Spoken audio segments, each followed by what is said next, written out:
자, 오늘 우리 함께 나누실 말씀은 이제 사도행전 1장 4절에서 8절로 예수님의 마지막 명령이라는 제목으로 또 귀한 은혜와 도전 나누기를 원합니다.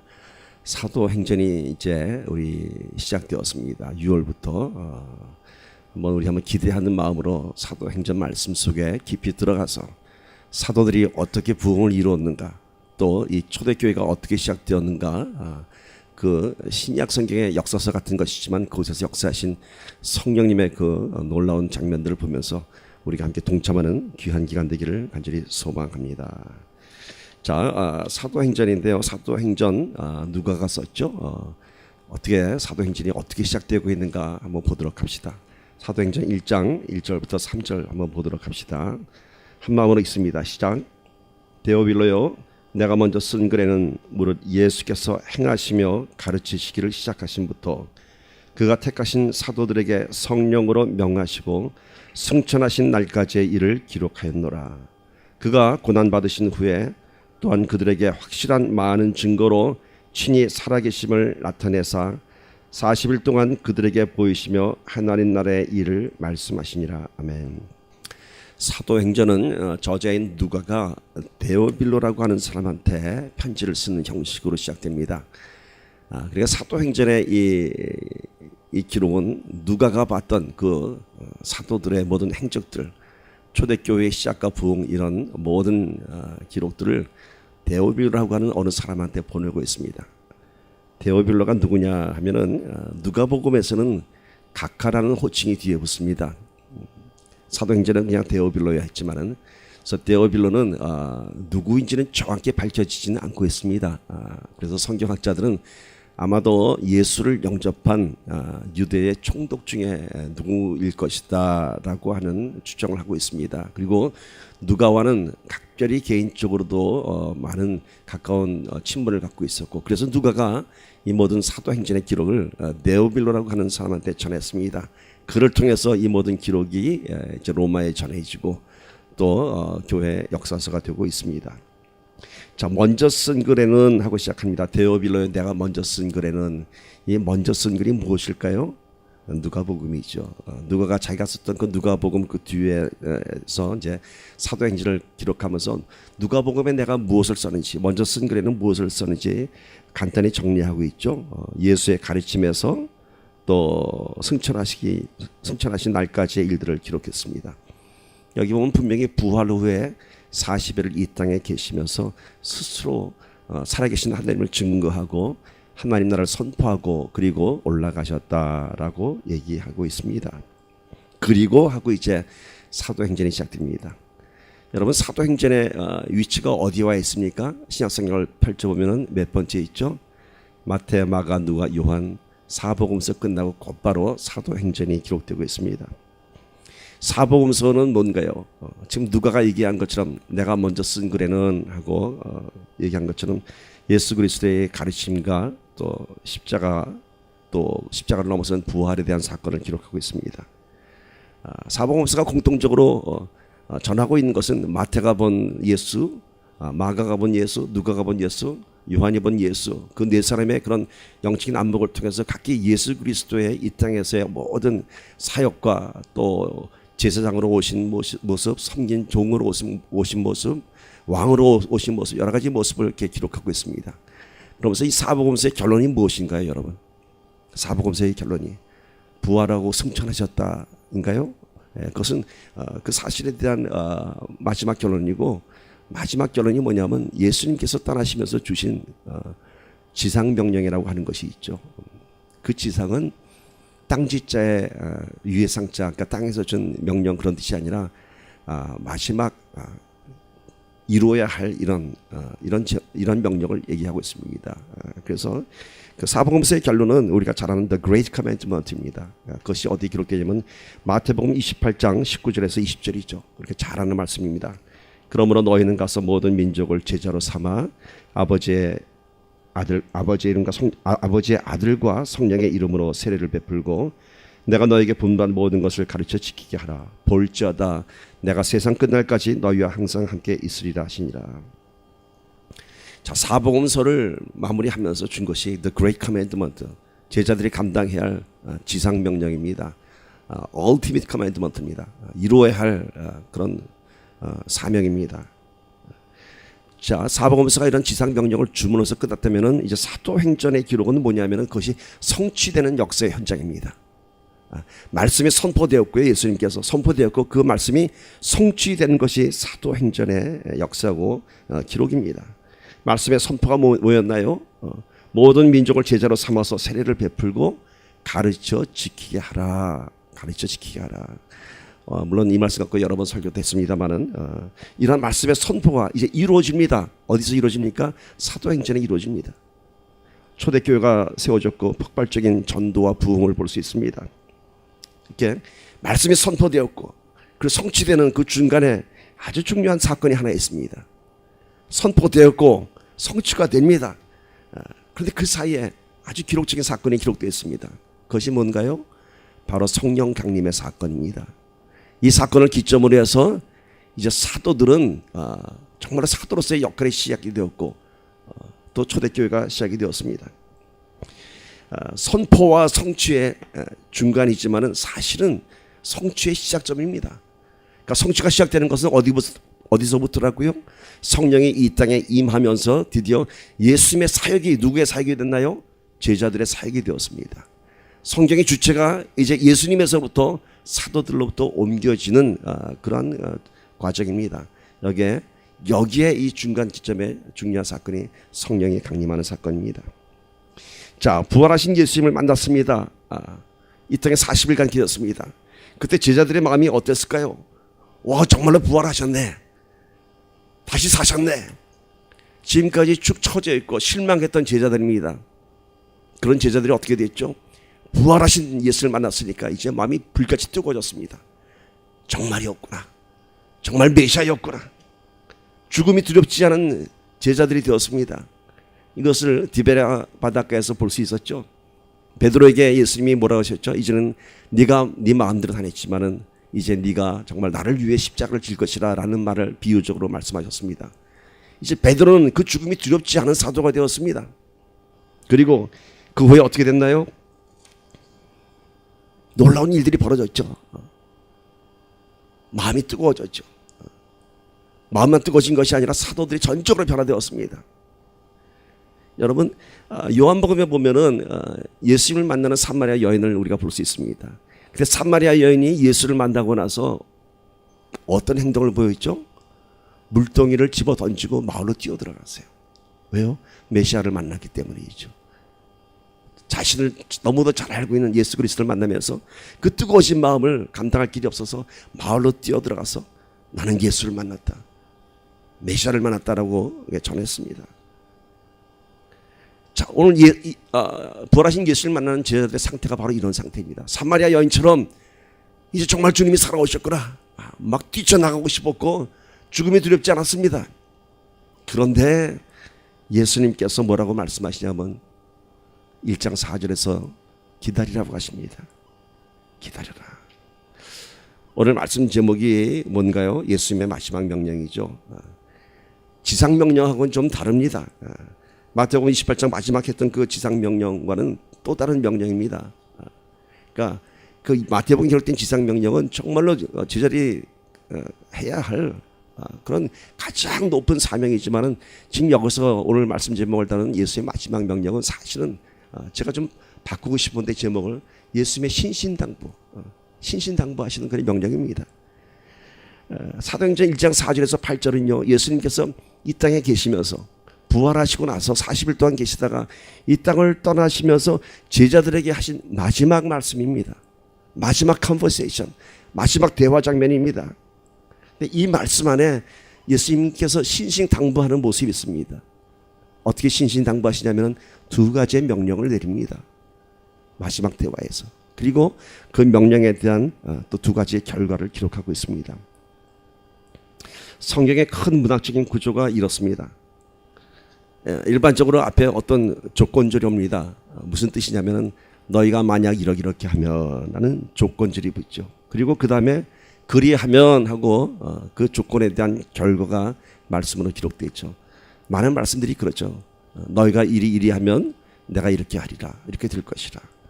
그런데 아주 핵심적인 말씀에 가서는 조건절이 아니라 뭐가 될까요? 명령문이 됩니다. Do it. 이렇게 하라. 그러면 이렇게 될 것이다 라고 선포하십니다. 그러니까 조건절에서는 우리의 의지가 필요하고요. 선택이 있습니다. 너희가 이렇게 하면 이렇게 될 것이다. 근데 아주 핵심적인 부분에 가서는 예수님께서 이렇게 하라라고 얘기합니다. 명령합니다. 그러면 이렇게 될 것이다 라고 선포하고 있습니다.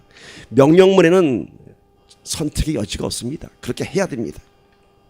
그럼 오늘 예수님께서 제자들과의 마지막 컨버세이션, 마지막 대화에서 신신당부하면서 하는 그 마지막 명령이 무엇이었나요? 1장 4절 봅시다. 사도와 함께 모이사 그들에게 분부하여 이르시되 뭐라고요? 예루살렘을 떠나지 말고 내게서 들은 바 아버지께서 약속하신 것을 기다리라. 두 가지 명령이 뭐가 있을까요? 이 안에서 첫 번째는 예루살렘을 떠나지 말고, 두 번째는 아버지께서 약속하신 것을 기다리라. Don't move and wait. 이겁니다. 예루살렘을 떠나지 말라. 너희가 예루살렘을 떠나지 않으면 이런 조건이 아니에요. 너희가 예루살렘 떠나지 않고 여기서 잘 버티면은 너희가 아버지께서 약속하신 성령을 받으리라. 이런 조건이 아니에요. 떠나지 말라는 겁니다. 이 자리에 있으라고 합니다. 왜 예루살렘을 떠나지 말라고 하셨을까? 왜 예루살렘을 떠나지 말라고 하셨을까? 예루살렘의 의미가 뭔가요? 오늘 이 말씀에 보면은 하나님의 약속이 성취되는 곳입니다. 다른 것도 아니고 예루살렘에 아버지께서 약속하신 성령이 임하신다는 겁니다. 그러니까 하나님의 약속이 성취되는 곳, 이것이 예루살렘의 의미입니다. 그렇다면 여러분, 오늘 우리들이 지켜야 할 예루살렘은 어디일까요? 우리의 바로 예배의 자리이죠. 하나님의 약속이 성취되는 이곳. 그런데 여러분, 하나님의 약속이 뭔가요? 말씀이 있어야죠. 무슨 약속하면 대답할 수 없잖아요. 하나님의 말씀에 대한 약속이 성취되는 곳, 그것이 예루살렘, 우리의 예배의 자리입니다. 약속이 뭔가요? 뭔가 있잖아요. 주시겠다면 뭘 줄 것인지. 여러분, 하나님의 약속에는 언제나 말씀이 전제되어 있습니다. 그 말씀에 대한 약속이 이 예배 장소에서 성취된 것입니다. 그런데 하나님의 말씀 없이 막연하게 우리가 그냥 기다린다면은, 기도하면서 그냥 기다린다면 뭔가요? 아무 의미 없죠. 그냥 괜히 혼자 약속 기다리는, 약속 아직 받지도 못했는데, 무슨 말씀 약속도 받지도 못했는데 그냥 기다리는 거예요. 막연하게. 농부가 1년 내내 땀 흘려서 농사 짓는 이유는 뭔가요, 여러분? 추수하기 위해서인데 그 전에 뭐가 있어요? 봄철에 자기가 씨를 뿌렸기 때문이죠. 씨를 뿌렸으니까 여름철 내내 땀 흘리면서 물을 주고 땅을 거르고 농사 짓는 거죠. 근데 만약에 어떤 농부가 막 열심히 농사를 짓는데 추수가 안 됐어. 왜 추수가 안 됐어? 보니까 봄에 씨앗은 안 뿌리고 그냥 땅만 갈고 물만 줬어요. 참 웃기는 얘기죠. 근데 우리도 그럴 수 있다는 겁니다. 우리도 내 안에 말씀의 씨앗이 없이 그저 막연히 은혜 받으면 된대, 기도하면 된대. 아니죠. 내 안에 말씀이 세워져야죠. 그리고 그 말씀의 기도로 그 말씀을 키워야죠. 농부가 농사를 짓는 것처럼. 우리가 오늘 이 예배 자리를 지키는 이유는 하나님의 말씀이 오늘 우리 심령 안에 이곳에서 심어졌기 때문인 것입니다. 남의 땅도 아니고 남의 돈도 아니고 내 심령에 뿌려진 하나님의 말씀의 씨앗. 그래서 오늘 이 자리에서 그 약속을 우리가 성취하는 것입니다. 예배 자리를 떠나면 안 됩니다. 분명히 기필코 하나님의 약속이 성취되는 것입니다. 창세기 26장에 보면요, 극심한 가뭄이 들었습니다. 그래서 사람들이 다 어디로 떠났냐면 에집트로 떠났어요. 애굽으로. 비옥한 땅으로, 나일강변으로, 물이 풍성한 곳으로. 그래야 살 수 있었어요. 그런데 하나님은 이삭에게 애굽으로 가지 말라고 하셨어요. 그 땅에서 기다리라. 그곳에서 내가 복을 받으리라 말씀하셨어요. 다른 사람들은 다 애굽에 가야 산다고 하는데 이곳은 여전히 극심한 가뭄인데 하나님은 이곳이 약속한 땅이다. 젖과 꿀이 흐르는 가나안 땅, 이곳에서 떠나지 말라고 합니다. 여러분, 애굽은 세상을 의미합니다. 그곳에 가야 답이 있을 것 같습니다. 그곳에 가야 나일강이 있습니다. 많은 사람들이 애굽에 가는 것이 살 길이라고 길을 떠납니다. 오늘 우리도 그런 얘기 많이 듣죠. 예수 믿는다고 뭐가 돼? 기도한다고 뭐가 돼? 그러나 됩니다. 기도해야지 됩니다. 하나님께서는 이삭에게 그 땅을 떠나지 말라고 하셨습니다. 왜냐하면요, 약속이 있었기 때문이죠. 누구한테 한 약속일까요? 아브라함에게 한 약속이 여전히 살아있습니다. 그 땅에서 번성하고 그 땅에서 많은 복을 누리리라. 그 약속이 선포된 땅입니다. 비록 가뭄이 계속되어 있지만은 많은 사람들이 애굽을 향해 살겠다고 떠나갔지만은 떠나지 말라고 합니다. 어떻게 되었죠? 비는 오지 않았어요. 그런데 야곱이 그 메마른 땅을 파는 곳마다 물이 터져 나왔어요. 물이 터져 나왔어요. 그리고 수확이 100배의 수확을 거두었다고 합니다. 가뭄에 물만 터져 나온 것이 아니라 농사를 지었더니 다른 땅은 다 흉년이 들었는데 이삭의 땅에서만 100배의 수확을 거뒀습니다. 풍년의 해에 물이 마르지 않고 100배의 수확을 거두었다면 그건 뭐 놀랄 일이 아니죠. 남들도 다 그렇게 하는 거니까. 그런데 가뭄 들고 흉년의 때에 파는 곳마다 물이 쏟아져 나왔고 100배의 수확을 거두었다면 그것은 뭔가요? 하나님의 약속의 성취입니다. 그거를 사람들은 뭐라고 얘기하죠? 기적이라고 합니다. 세상 사람들은 기적이라고 하지만 우리는 뭔가요? 아니에요. 기적이 아니에요. 하나님의 약속의 성취죠. 성취입니다. 오늘 우리가 그렇게 놀라운 사람입니다.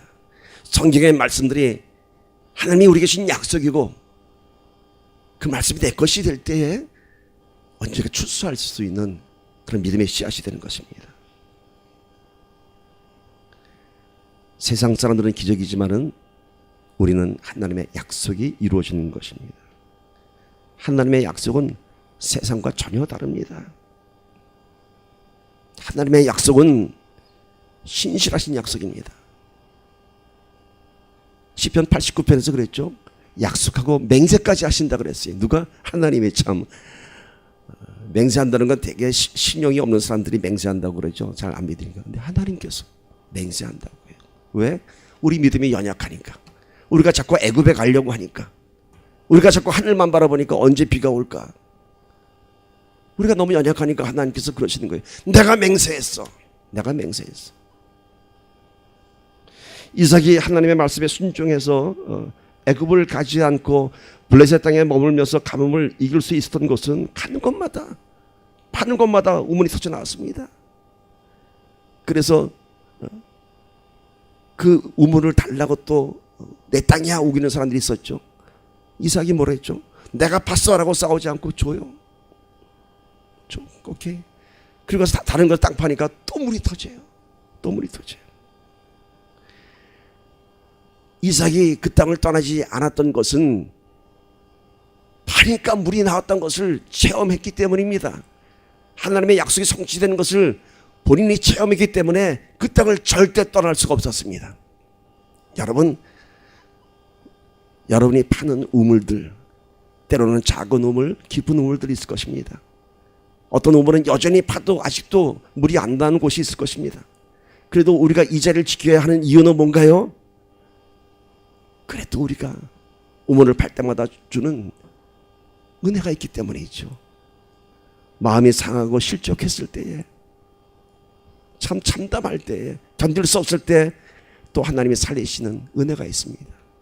작은 우물 하나 또 터뜨려주고, 또 누군가 그것을 뺏어가면은 뺏기기도 하지만은 그래도 우리가 이 자리를 지키는 이유는 내가 파는 곳마다 하나님께서 물을 터뜨리리라 하는 이런 믿음인 것입니다. 여러분, 예수님께서 예루살렘 떠나시지 말라고 하신 것은 내가 성령을 너에게 터지듯이 퍼주겠다는 겁니다. 야곱에게 그 축복의 오분을 주셨던 것처럼 내가 이곳에 성령의 생수를 퍼부을 것이다 말씀하시는 것입니다. 여러분, 그래서 우리가 이 자리에서 하나님의 말씀이, 그 약속이 성취되는 증인이 되어야 할 줄 믿습니다.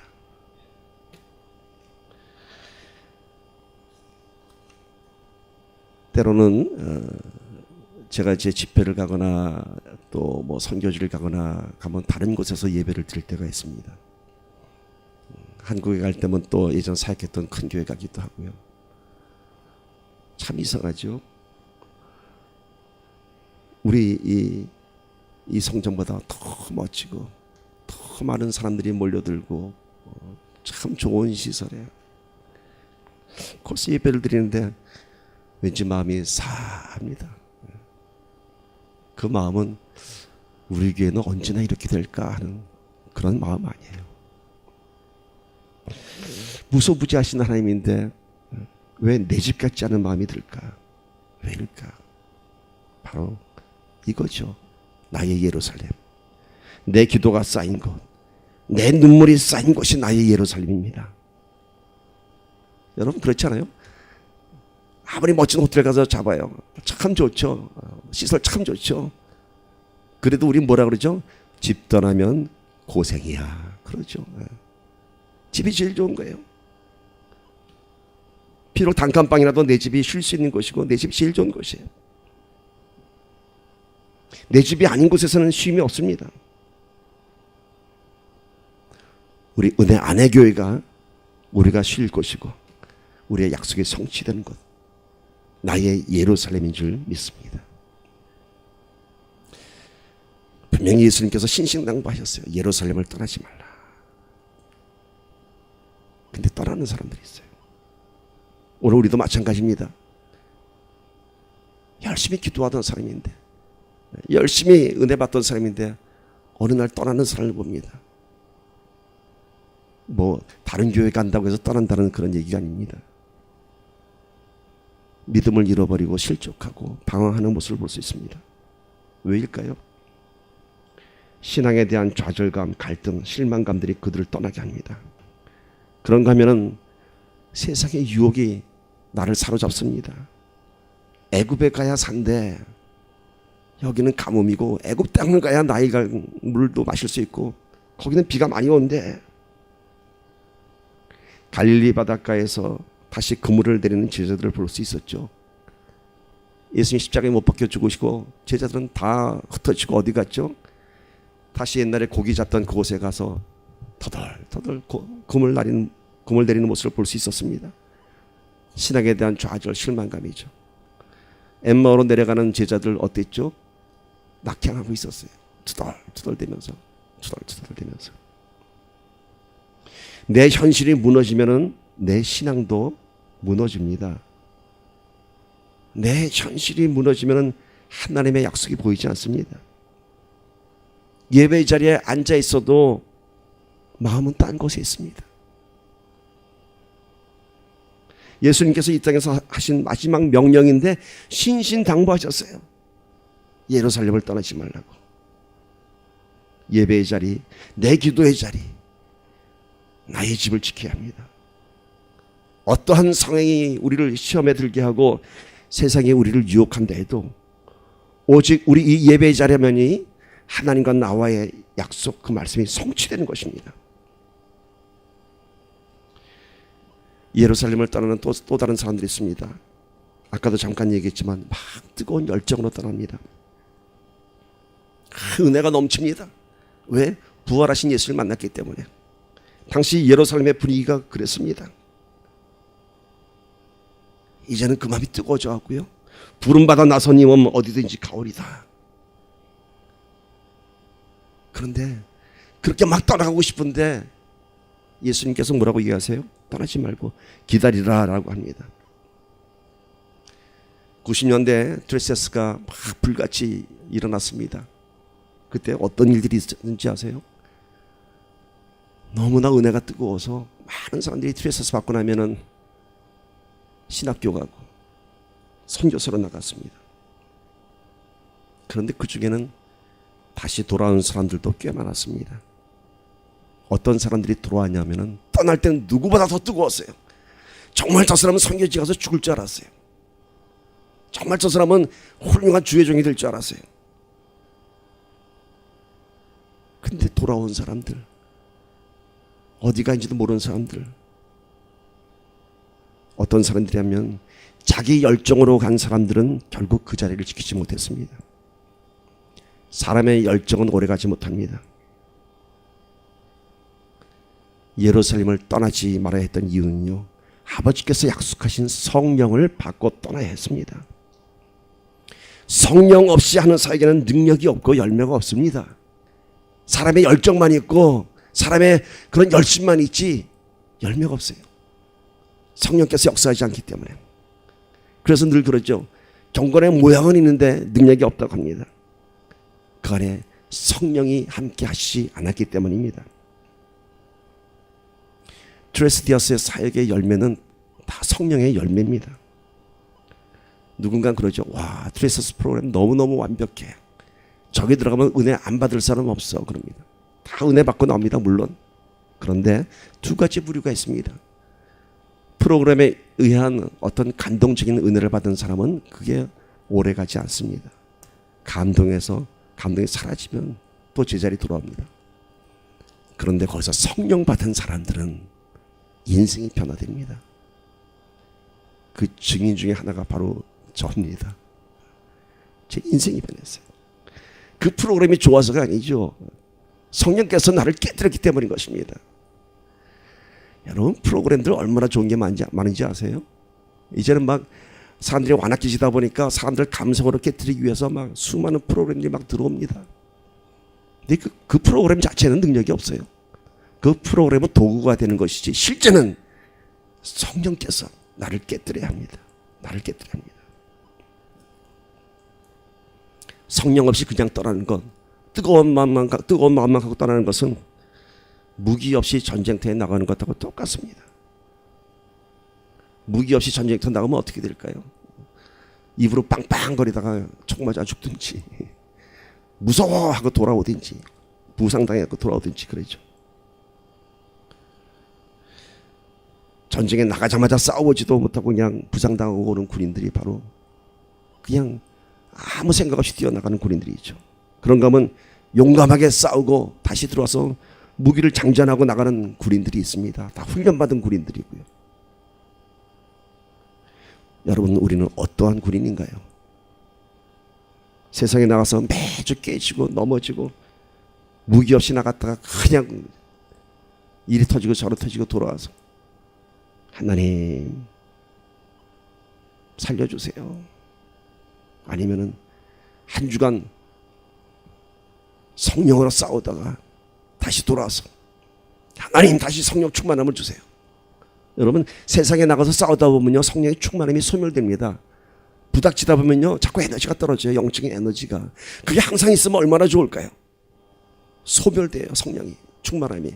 그래서 이 예루살렘으로 돌아와서 예배 자리에 다시 돌아와서 총알을 채우고 나가야 돼요. 다시 성령의 충만함을 채워갖고 나가서 다시 또 싸우는 겁니다. 그래서 나가서 이렇게 싸우고 이리 터지고 저리 터지고 해서 와서 이 자리에 와서 다시 기도하는 사람은 그래도 그나마 나은 거예요. 그냥 나가서 죽어버리고 없어지는 사람은 얼마나 많은지 아세요? 이름도 없는 전사자들. 그래도 돌아오는 발길이 귀한 겁니다. 예루살렘 떠나지 마라. 두 번째 명령은 뭔가요? 기다리라.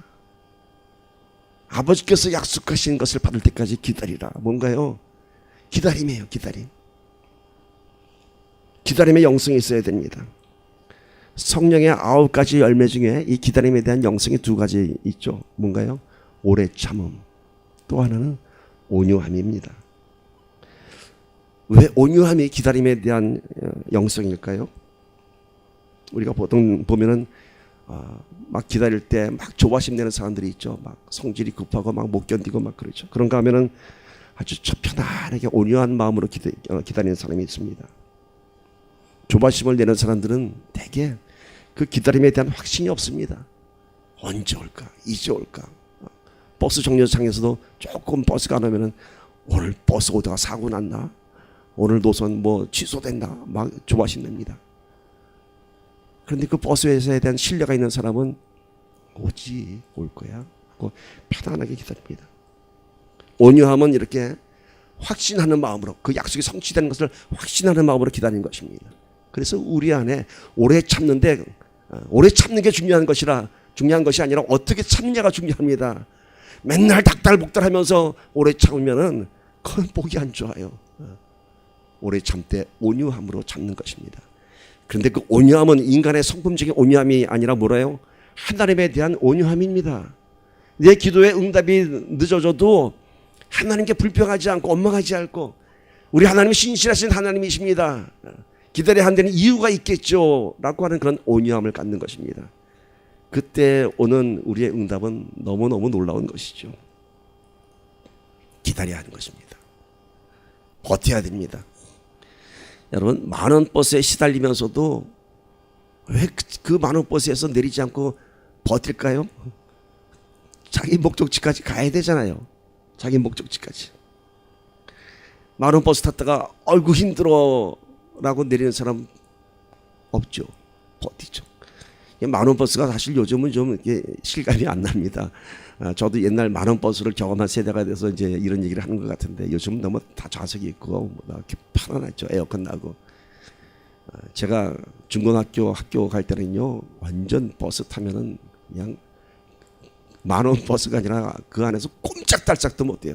숨 쉬는 거 하나만도 참 다행인 거예요. 그래도 그 버스에 버텨야지만이 학교에 갈 수 있는 거예요. 그래서 버스에서 내리면요, 심호흡 한번 합니다. 죽는 줄 알았어. 매일 그러고 타고 다녔어요. 모르는 분은 많을 거예요, 우리 젊은 세대죠. 노아의 방주가 그렇지 않습니까, 여러분? 노아의 방주 안에 버티고 있어야 사는 거예요. 근데 그 안에 모습이 어떨 거예요? 노아의 방주 안에가 살아있는 지옥 같을 거예요. 온갖 동물들이 저마다 다 소리 껴껴 지르죠. 냄새 나죠. 배설물들은 어떻게 됐을까? 그렇다고 그 노아의 방주에서 나오면은 없잖아요. 죽잖아요. 그래서 그 안에 있어야 살 수 있기 때문에 그래서 버티는 겁니다. 교회도 마찬가지입니다. 숨 막혀서 내리고 싶은 만원 버스처럼 당장 뛰어나가고 싶기도 하고, 서로 참 보는 것이 너무 힘들기도 하고, 울부짖는 짐승들의 소리처럼 교회가 시끄럽고 노아의 방주가 같고, 그럴 수밖에 없죠. 다 헛물이 있는 죄인들이 모인 곳이기 때문입니다. 그래도 숨이 막혀도 냄새나고 꼴불견이고 시끄러워도 그곳에 있어야 살 수 있습니다. 오늘 우리들은 다 한 배에 탄 사람들입니다. 냄새나고 싸움이 불나나고. 오해하지 마세요. 여러분들 얘기하는 거 아니에요. 우리는 참 좋죠. 어제도 우리 야외 피크닉 가서 11시 반에 시작해서 밤 9시 40분에 끝나는, 얼마나 좋은, 그것도 헤어질 때 아우 힘들어가 아니라 아쉬워하면서 내일 주일날 또 만나겠구나 하는 마음으로 저는 그렇게 왔어요. 여러분은 어땠지 모르겠지만, 여러분들 늘 헤어질 때 보면 우리 몇 번씩 거쳐야 헤어집니다. 헤어지기가 너무 힘들어요. 성전에 나와서 한참 얘기하고, 예배 끝나고 나서 또 교회 문 앞에서 한참 얘기하고, 주차장에서 한참 얘기하고, 마지막에는 어떻게 하죠? 떠나라 하고 명령해야 떠납니다. 헤어져라 해야 합니다. 참 우린 좋은 교회죠. 하나님의 말씀이 있기 때문에 우리는 기다릴 수 있습니다. 기다림을 이기지 못하면 이스마엘과 같은 불순종의 열매가 나타납니다. 떠나지 말고 기다리라. 인내는요, 우리 인간의 한계를 초월해서 기다린 겁니다. 내가 기다릴만 할 때까지 기다리는 것은 기다림이 아닙니다. 아브라함이 100살이 돼서 아들을 낳지 않았습니까? 100살이 다 되어서 현실은 불가능하지만 하나님의 약속은 이루어졌습니다. 여러분, 나의 현실을 보면 지금 불가능한 것 같지만은 이루어집니다, 여러분. 하나님의 약속을 성취하는 저와 여러분들을 축복합니다. 이 신신당부한 두 가지 명령을 통해서 이제 두 가지 결과가 나옵니다. 예루살렘을 떠나지 말고 아버지께서 약속하신 기다리리라. 이 두 가지의 조건적인 명령을 지키면은 뭐라고 그런다고요? 첫 번째 결과. 오늘 사도행전 1장 5절 봅시다. 시작. 요한은 물로 세례를 베풀었으나 너희는 몇 날이 못되어 성령으로 세례를 받으리라 하셨느니라. 자, 약속의 성취가 뭔가요? 떠나지 말고 기다리면은 너희가 성령으로 세례를 받으리라. 성령으로 세례를 받으리라. 요한은 물 세례를 줬지만 너희는 성령으로 세례를 받으리라. 사도행전 1장 5절에 물 세례와 성령 세례에 대한 비교가 있죠. 요한은 물로 세례 줬지만은 너희는 아버지께서 약속하신 성령을 받을 거야. 물 세례는 뭔가요, 여러분? 물 세례는 그야말로 그냥 나와서 자신의 의지에 의한 저 세례 받을래요 하고 나와서 형식적인 그런 신앙 고백입니다. 유대교에 입문하는 이런 형식이 물 세례입니다. 그 안에는 구원의 확신도 없고 은혜의 체험도 없이 그저 교인이 돼야 하니까 남들도 다 받으니까 하면서 물세례들을 받습니다. 그런데 이 물세례, 이러한 형식적인 물세례 이후에는요, 어떤 변화나 결단이 없습니다. 물세례 받아서 사람이 확 변하면 얼마나 좋아요. 나 세례 받았어. 아무 변화 없어요. 그런데 아주 드물게 이 물세례를 받으면서 성령 세례를 받는 사람도 있습니다. 물세례 받으면서 진정한 신앙 고백이 나오고 진정한 회개가 터져나오면서 성령 세례 받는 사람도 있습니다. 우리 예수님도 그랬죠. 물세례 받고 요단강에서 나오시면서 비둘기 같은 성령이 임했습니다. 자, 물세례는 인간의 의지로 어떤 형식에 의한 세례입니다. 사람이 주는 세례입니다. 그런데 성령 세례는 인간의 의지로 받는 것이 아니라 하나님께서 주시는 겁니다. 근데 우리가 그러죠. 간절히 구하고 찾아야 한다고. 물론이죠. 우리의 의지를 드려야 됩니다. 성령 달라고 기도해야 합니다. 그런데 주시는 것은 하나님의 의지입니다. 간절히 기도해도 아직까지 성령 못 받는 사람들 많습니다. 그래서 늘 궁금하죠. 어떻게 하면 성령 받느냐고.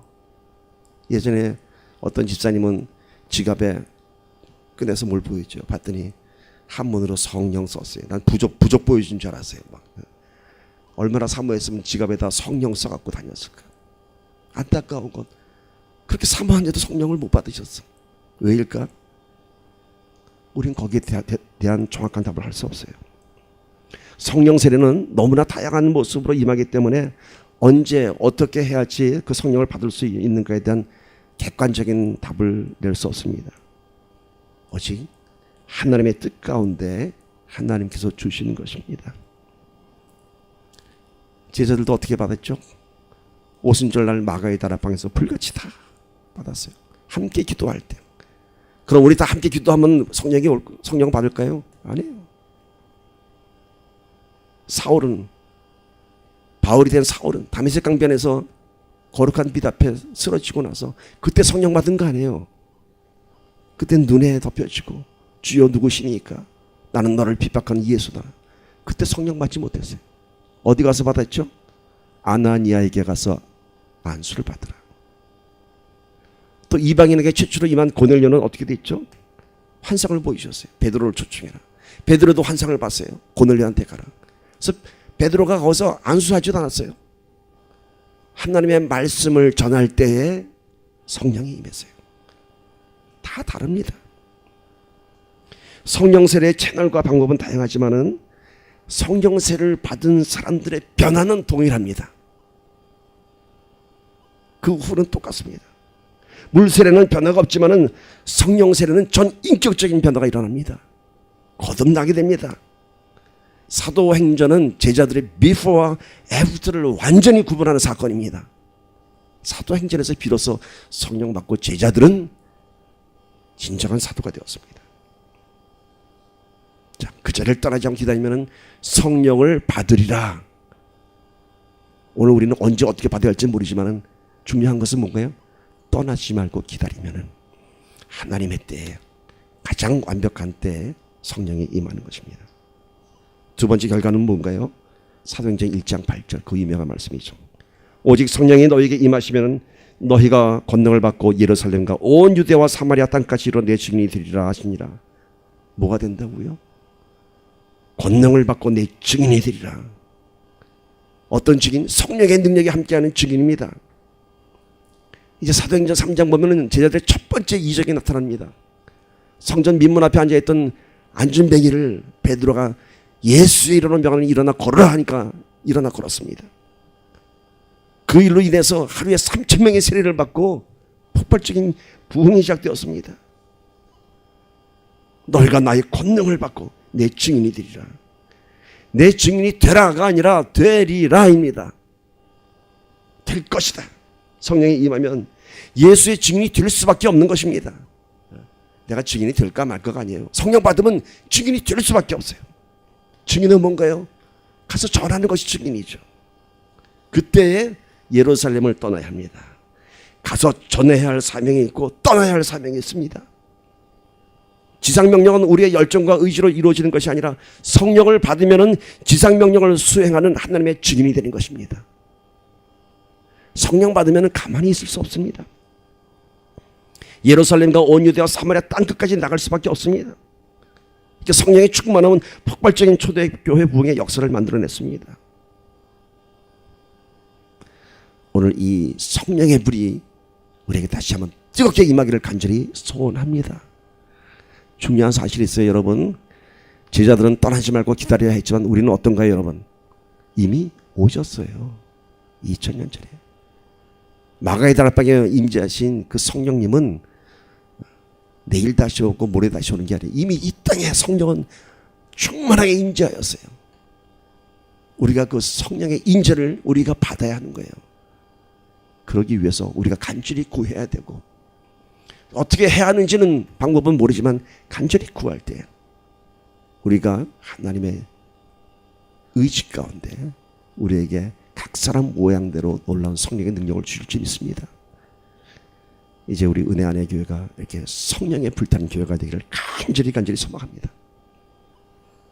자, 예수님과 제자들의 마지막 대화에서 여전히 실망스러운 제자들의 모습이 있습니다. 6절 7절 그 말씀 보고 말씀 마칩시다. 6절 7절 예수님께 신신당부하는데 갑자기 제자들이 사오정 같은 얘기예요. 예수님이 이제 하늘로 올라가면서 마지막 말씀하면은 제자들이 참 쓰여쓰게 듣고 가슴에 불타야 되는데 엉뚱한 얘기예요, 제자들이. 6절 7절 보세요. 그들이 모였을 때 예수께 여쭤 이르되 주께서 이스라엘 나라를 회복하심이 이때니까? 예루살렘 떠나지 않고 기다리면 아버지께서 약속하신 성령이 오면 이때 비로소 이스라엘을 회복합니까? 그러니까 예수님께서 그러세요. 이르시되 때와 시기는 아버지께서 자기의 권한에 두셨으니 너희가 알 바 아니요. 제자들의 관심은 여전히 지금 이스라엘의 현실적인 문제입니다. 오늘 우리가 이 예배의 자리에 나와서 떠나지 말고 기다리라, 나의 약속을 받으라 하는데 여전히 우리의 관심은 어디 있나요? 하나님, 내 기도 응답 언제 하실 건가요? 이제 성령 받으면 그거 다 이루어지나요? 그러니까 예수님 뭐라 그랬어요? 아버지의 때에 아버지의 권한이다. 너희가 알 바 아니야. 근데 우리는 자꾸만 그 때를 달라고 그러죠. 내 신앙의 관심이 내 삶이 우선인 사람들. 그래서 성령 받는 것도 성령 받으면 내 삶에 어떤 목적이 이루어질까 봐 원하는 사람들 아니죠. 성령을 받은 사람들은 내 삶이 우선이 아니라 하나님 나라가 우선이 돼야 합니다. 그러니까 우리 오늘 기도할 때 뭐라고 기도해야 되죠? 하나님, 내가 성령 받아서 정말로 하나님의 신실한 사도가 되어야 할 텐데 내 삶의 문제가 너무 힘듭니다. 이렇게 얘기하면 안 되죠. 하나님, 그거는 하나님의 때에 이루어진다고 했으니 내가 이제 정말 믿음의 사도가 되게 하여 주시옵소서. 그때에 놀라운 성령이 임하게 되면은 우리의 현실적인 문제들은 그 안에서 다 해결이 됩니다. 왜냐하면 놀라운 가치를 손에 쥐었기 때문인 것입니다. 오늘 말씀의 결론은 이겁니다. 신신당부하십니다. 예루살렘 떠나지 말고 약속하신 성령을 기다리라. 오늘 우리의 예루살렘, 우리의 예배를 회복하고 우리의 예배의 절을 지킵시다. 언제까지? 성령님께서 다시 한번 나한테 불을 지필 때까지. 지금 이미 오셨습니다. 이제는 기다리는 것이 아니라 성령을 받은 사람들은 다시 성령의 충만함을 구해야 되고요.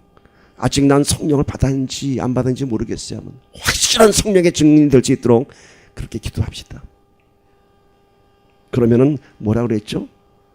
두 가지 결과가 너희가 성령을 받으리라. 성령을 받아야지 권능 있는 신앙인이 되고 세상을 이길 수 있습니다. 권능을 받고 내 증인이 되리라. 성령의 능력으로 가서 전하는 자 될 수밖에 없습니다. 그렇게 되기를 예수 그리스도의 이름으로 선포하며 축원합니다. 아멘. 우리 함께 기도합시다.